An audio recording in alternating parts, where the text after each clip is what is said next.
Welcome to today's South News. I'm Bill Miller.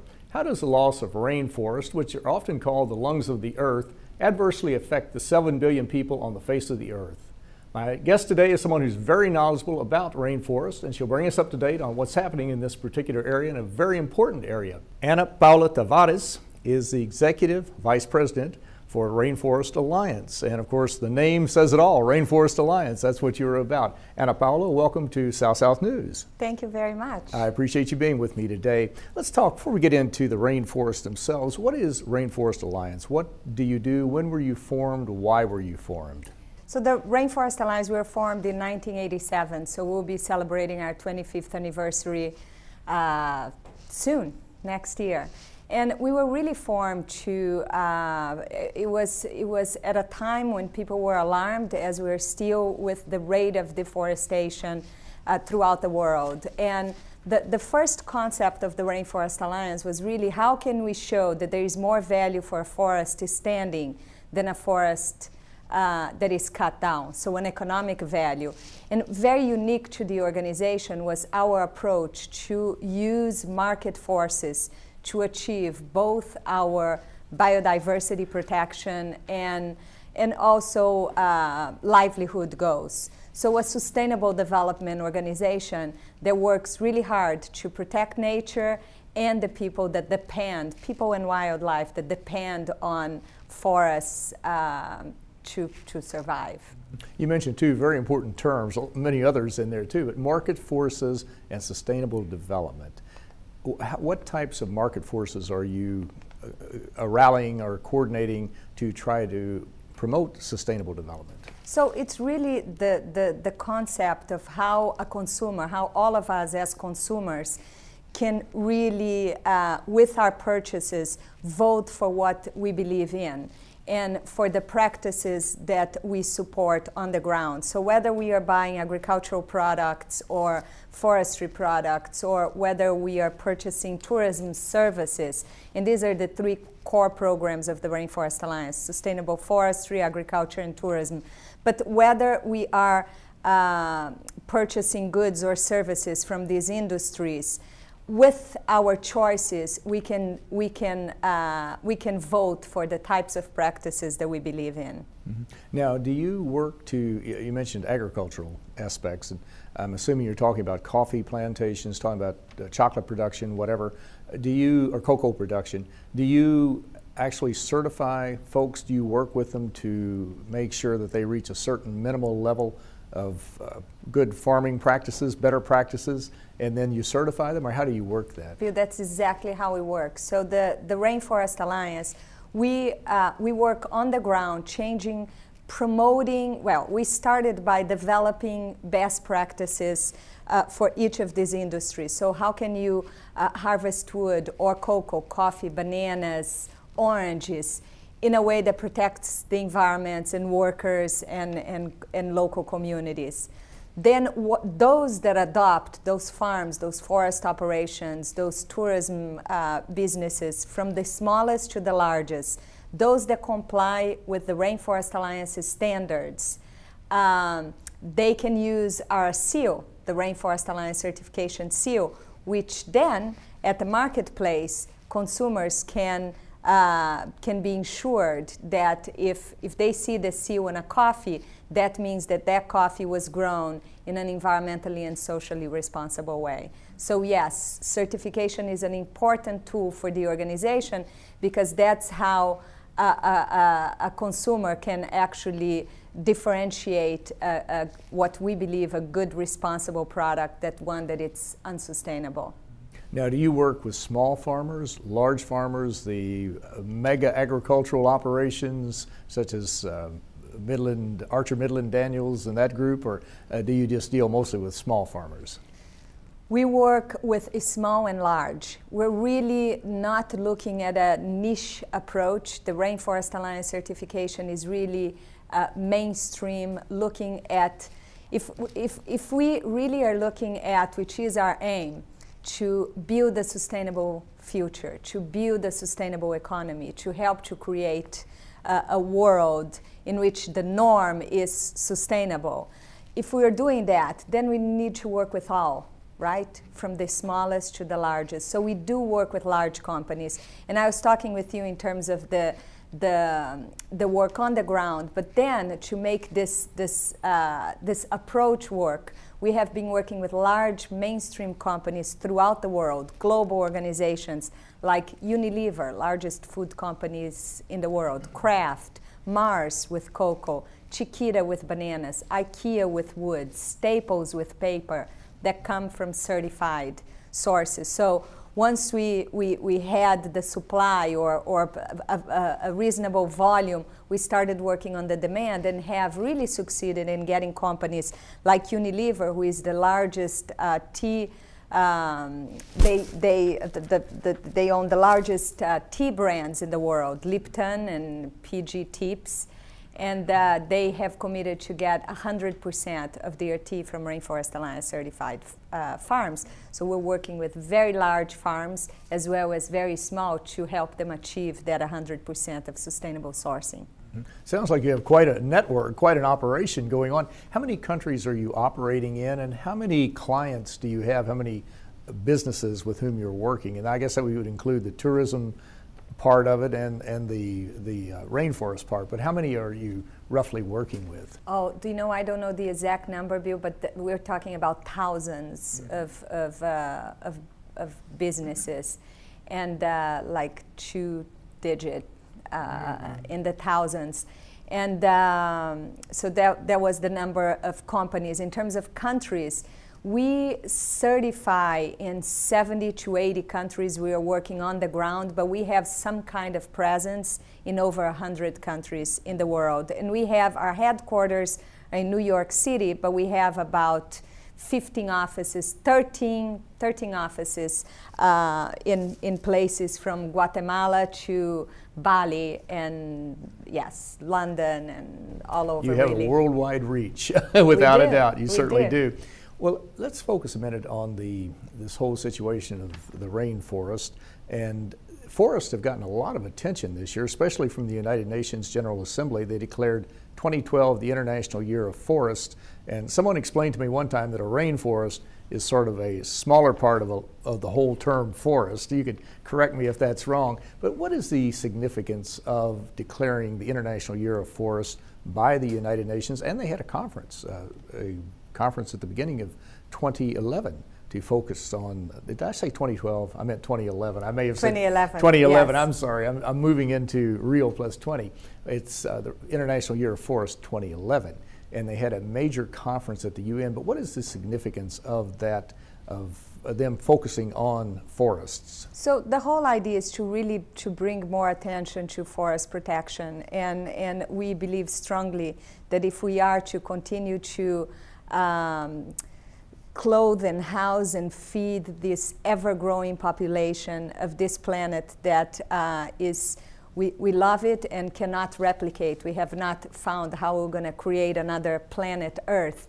So if we are to continue to feed and house and clothe this ever-growing population and leave the planet in a way that future generations will be able to enjoy the same way we do and live the same kind of lives that we do here, we really need to protect the forest.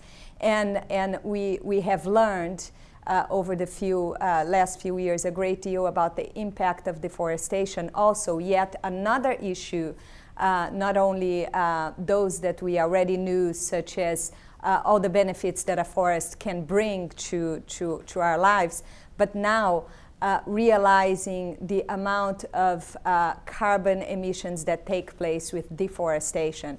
So we're all very worried, as we should, with the impact of energy use and fossil fuels on climate change. But what we don't realize is that in developing countries, the greatest cause of emissions is really deforestation, which counts for more than all of the transportation put together, the emissions from transportation put together. I believe there's something like 1.6 billion people that derive their livelihood from the forest, and another 600 million or so that are indigenous to the forest. So they obviously have a direct impact. But as you mentioned, the forests impact us all 7 billion people, because of this carbon sequestration, a variety of other things that are going on with forest and rainforest in particular. So you're right, we're here on planet Earth and we're all stuck. We cannot leave, we have no choice, so we have to preserve it as best we can. There's going to be, well, the United Nations, there are several activities. I mentioned the International Year of Forests in 2011, but also the United Nations in 2000 developed the Millennium Development Goals, which were 8 practical, logical, quantifiable goals to reduce abject poverty by 50% by 2015, to promote universal primary school education, to reduce or reverse the AIDS pandemic. But number 7 was sustainable development. In your planning at Rainforest Alliance, do you factor in or do you think about these or this goal of sustainable development under the Millennium Development Goals and see if there's some way your activities tie into that or vice versa? Absolutely. So we have been working very, very closely and seriously to actually help the UN meet these goals. And all the work that the Rainforest Alliance does, if you think it's in some shape we are helping to achieve some of these goals. So the obvious one is the environmental protection and those related to environmental issues that we are closely pushing that agenda forward. But if you take a look, the Rainforest Alliance certification is very comprehensive in that it includes environmental principles as well as social principles. And in those, we're really helping people to, helping them lift themselves out of poverty by working with the small farmers or small community forest operations to help them improve their competitiveness by becoming sustainable and having an opening to a new market that it's rewarding the product that is sustainable and is certified as so. But then we're also linking them, the sustainable producers, with the sustainable market, and thus helping them. In some cases they are getting premiums, they are getting better income, but we're also helping to train them, improve quality of product, improve efficiencies, so that we help them on that piece of the development goals, which is to minimize poverty. Also on health issues and on education, where in Rainforest Alliance certified farms and forests, workers must have access to, workers and their family, to health clinics and to education, in addition to training and a number of other issues. But this is just some highlights of how Rainforest Alliance is helping the UN advance and meet and hopefully exceed the Millennium Development Goals. And if any of our viewers would like more information on it, they can go to rainforest-alliance.org. And also farmers or people who work in the tourism industry or whatever, if they would like to get more information on this, they can certainly tap into your website and contact you and pick up on it, and hopefully there will be more people looking into it. Yes, and help us build a sustainable future that all of us and future generations can enjoy. And they can also look for the Rainforest Alliance frog on coffee and chocolate, and it's all over the supermarkets, and yes, and be part of this movement. That's the world famous rainforest frog. That's right. A lot of people, I'm sure, have seen the frog, but maybe didn't connect it with Rainforest Alliance, so now they will do that. That's right. Yes. I hope so. Do we have any statistics on how many hectares or how many acres we're losing of rainforest or forest every day? I've heard staggering numbers, like a football field a second or 100 yards a second. Is that accurate? That's what I use, because it's something that I think people can right. relate to. So Exactly. yes, a football field per second is what we are losing, and in some areas losing more than in other areas. But fortunately, there's some good initiatives and some successes. Like Brazil, for instance, has decreased its rate of deforestation tremendously from what it was in the 90s, and the trend there is to improve. The Rainforest Alliance, one of the greatest cause of deforestation in the Amazon, throughout the Amazon, is really soy and cattle farming. The Rainforest Alliance just came up with a new certification program we have started to certify cattle farming. So that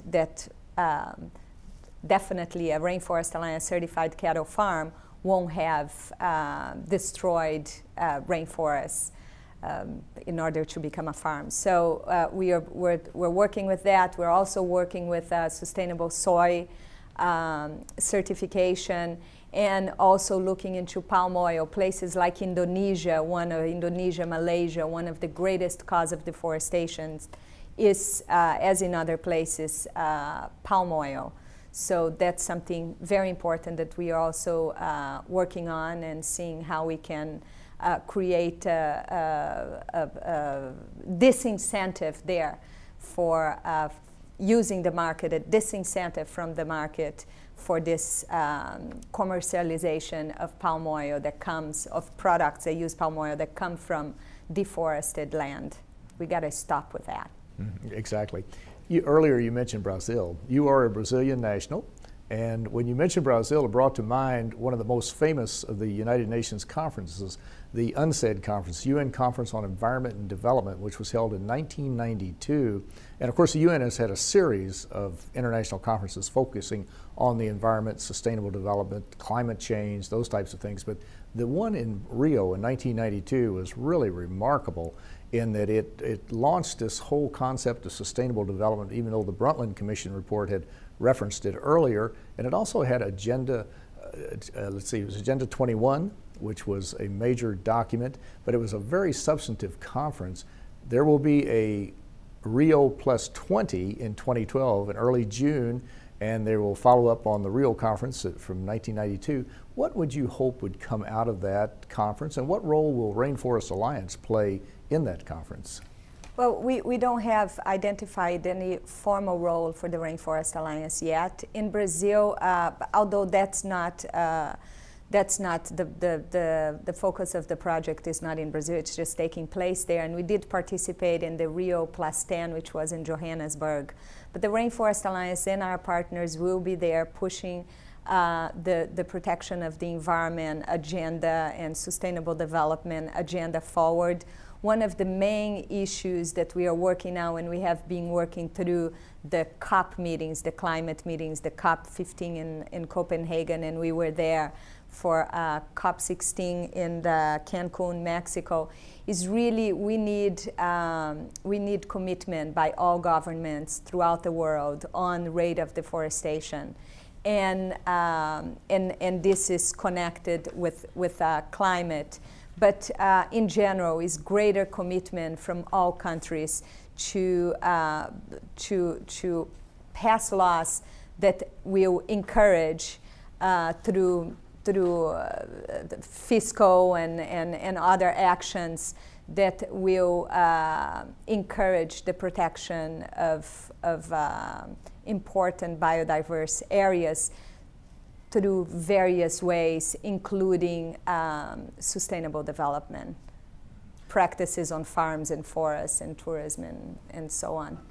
Well, Ana Paula Tavares, it's certainly a very important area, important issue, and the Rainforest Alliance is playing a critical role in helping to promote sustainable development and to maintain the lungs of the earth, the rainforest in particular and forest in general. But I want to thank you so very much for a very interesting and a very informative program. Thank you. Thank you. I'm Bill Miller. Thank you for joining us on South South News.